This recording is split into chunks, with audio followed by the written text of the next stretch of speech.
Two cars, one is a modern EV and one is old enough to vote. Which one do you think I have a love-hate relationship with? Let's get started.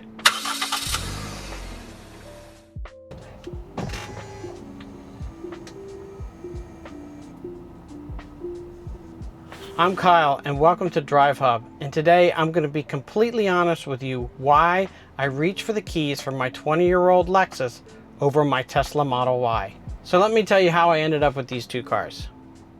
It was the pandemic. I owned a 2018 Audi A4 and the lease was going to be up on it. And I was like, what do? Do I go to a dealer, trade my lease in, go to a dealer and pay over sticker for a Hyundai? Or do I just buy out my lease? Or what do I do? So the Audi dealer offered me $8,000 to turn in my lease because they wanted the car so bad because of the chip shortage. There was no cars available. So I was like, damn, I'm gonna go get money back on a lease? That's unheard of. So I was like, you know what, let me get rid of the car, but what do I replace it with? So at the time I was looking at Teslas, I was like thinking about going to EV. I was like, all right, let me just order a Tesla. If it delivers in time for when my lease is up, sure, I'll drive that for a couple years. It was not a passion purchase. I didn't really go gung-ho for this car. I just needed something to replace the Audi, and I was not going to walk into a Hyundai dealer and pay $5,000-$6,000 over sticker for a Hyundai. So time passed, the lease was coming due, and then I got notification that the Tesla was going to be delivered. So what the hey? So turned the Audi in, got my $7,000 back on a lease, which again is crazy. And then, yeah, the Tesla delivered and I started to see what EV life was like. So for the Tesla, what do I like about the Tesla? Charging at home is amazing. I mean, the ability to charge at home, plug in when you're done driving the car, precondition the car, get it ready for your morning, especially on cold or hot days, is great. The tech is great. All the different features it has, over-the-air updates are all great.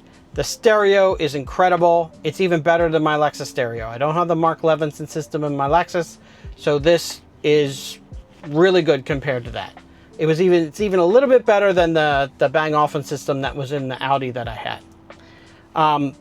The car, the acceleration, I mean, you can't beat it. The instant torque is just crazy. I mean, you just step on it, the car goes, no bullshit.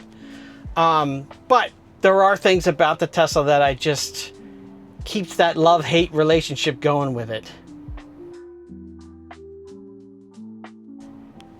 So dislikes. These aren't hates, these are just dislikes. I know I'm comparing it to a 20-year-old Lexus. It's a very odd comparison, I get that.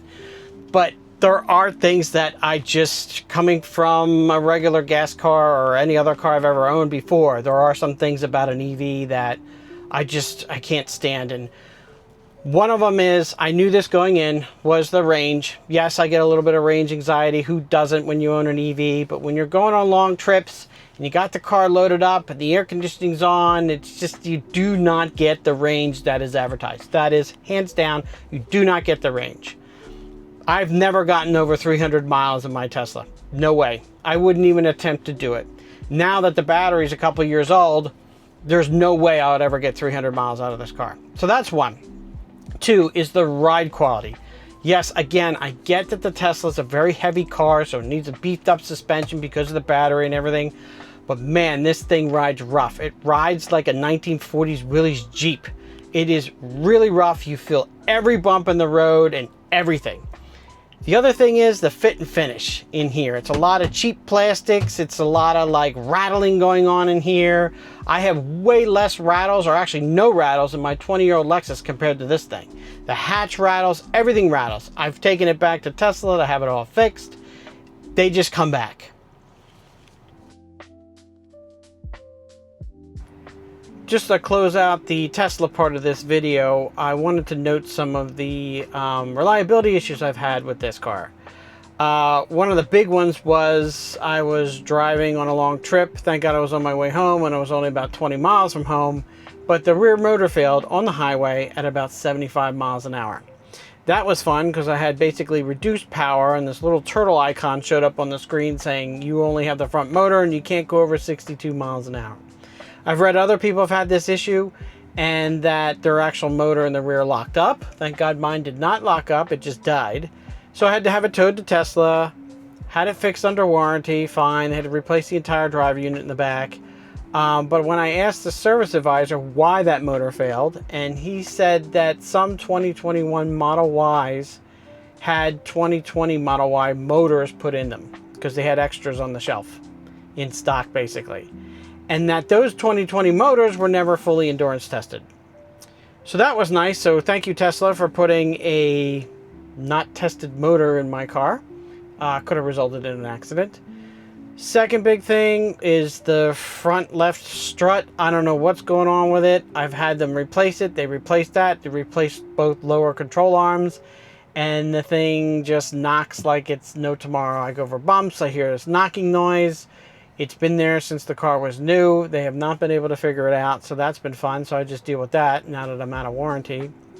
And the third major thing was the water pouring out from underneath the dash when I gave it the beans one time to jump into traffic. Got my whole legs wet, feet wet, everything. I don't know what it was from. They said it was some kind of evaporator issue or something going on in there, so I had to tear the whole thing out and replace that. So that was fun. So that's some of the reliability issues I have to deal with the Tesla. It never left me stranded anywhere, but still not happy about that. Didn't expect that with an electric car, but hey, it's mechanical, anything can go.